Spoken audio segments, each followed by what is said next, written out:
Hello, it's Dad here, and today I'm going to read you The Rhyming Rabbit.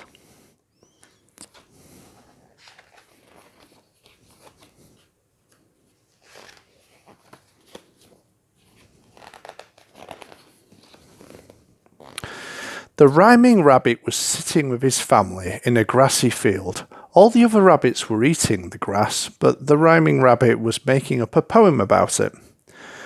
Grass is growing all around. It makes a lovely swishing sound. It looks so green. It smells so sweet. And best of all, it's good to eat. Stop rhyming. Start eating, said the other rabbits. It was beginning to get dark, and one of the rabbits picked up his ears and stamped a foot. Fox! He shouted. Straight away all the other rabbits ran for their burrow, all except the Rhyming Rabbit, who closed his eyes and made up a poem about the fox. "O fearful fox, all rusty red, you fill our rabbit hearts with dread. So silently you crouch and sniff, until you catch our rabbit whiff. So hungrily, you cunning beast, you stalk your tasty rabbit feast. You're sly and crafty, through and through, but we can run as fast as you."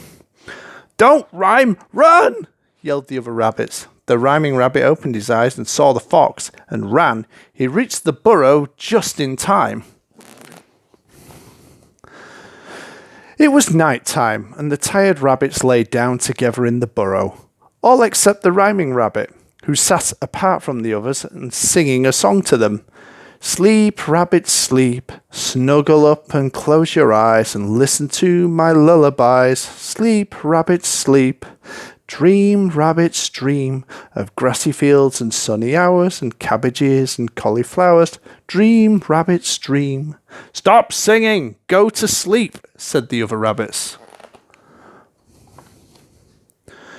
The Rhyming Rabbit felt sad and lonely. The other rabbits were all snoring, but he couldn't get to sleep. "The others do nothing but moan. I'm going off on my own," he said to himself, and started to dig. He dug a long tunnel, and to keep himself going, he made up a short digging poem. Dig, dig, quick, quick, scrabble, scrabble, kick, kick. The tunnel led him up and down and round a corner where he met a worm. The Rhyming Rabbit stopped in his tracks and made up a new poem. "Wonderful worm deep in the soil, why do you wiggle and curl and coil? Where are you going? Where have you been? How do you manage to stay so clean? How do you change your shape like that, from long and skinny to short and fat? And one more thing that's been bothering me.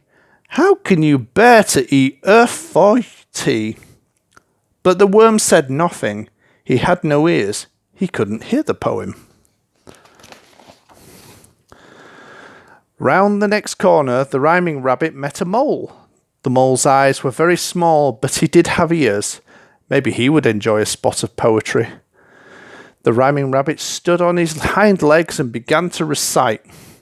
"Marvellous mole, as black as coal, with shoveling toes and pointed nose. You snuffle around, and beneath the ground you're practically blind, but never mind. At least you can hear, so lend me an ear, and hear when I say, moles rule okay." "Be quiet," said the mole. "I'm looking for worms."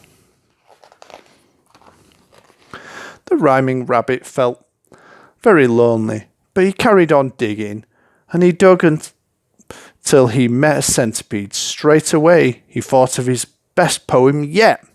"O centipede with 100 legs, supposing you laid 100 eggs, and supposing your baby centipedes had 100 legs like their mum and dad, and how many legs would that be? And suppose a baby centipede grew, and they each laid 100 eggs like you, and all of the new little sisters and brothers had the same number of legs as the others.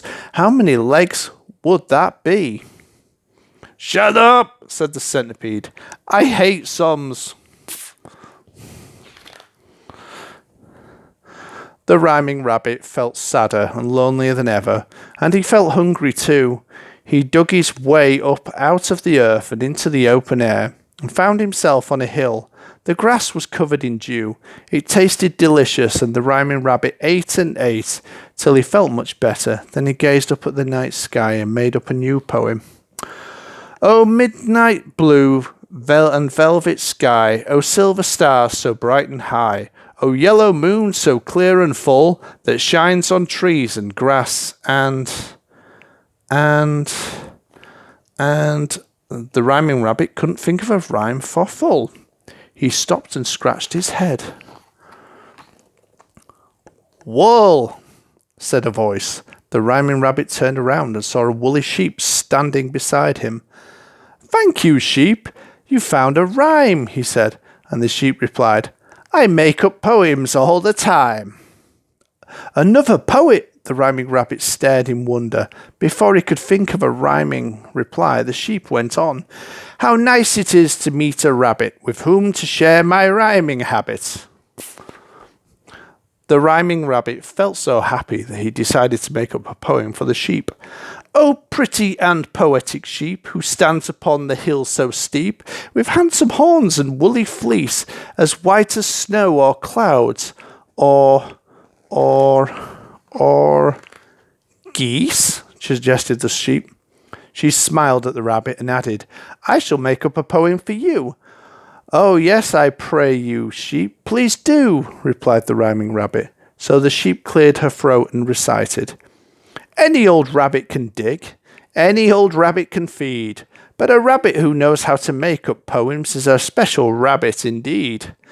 Any old rabbit can run, any old rabbit can sleep, but only a very special rabbit could make poems for a sheep. The rhyming rabbit sighed happily. The sun came up. It was a beautiful day, and the rhyming rabbit and the sheep stayed together all day, making up poems about the sun and the flowers and the trees. As the evening fell and their shadows grew long, the rhyming rabbit remembered his family back in the burrow, and he said to the sheep, The others must be getting worried. Goodbye, dear friend. It's time I hurried. The sheep looked very sad and said, Oh, you go? Oh, no. Oh, woe. Oh, sorrow. But the rhyming rabbit replied, I will come back tomorrow. There you go. I hope you enjoyed that story. Right. Thank you again.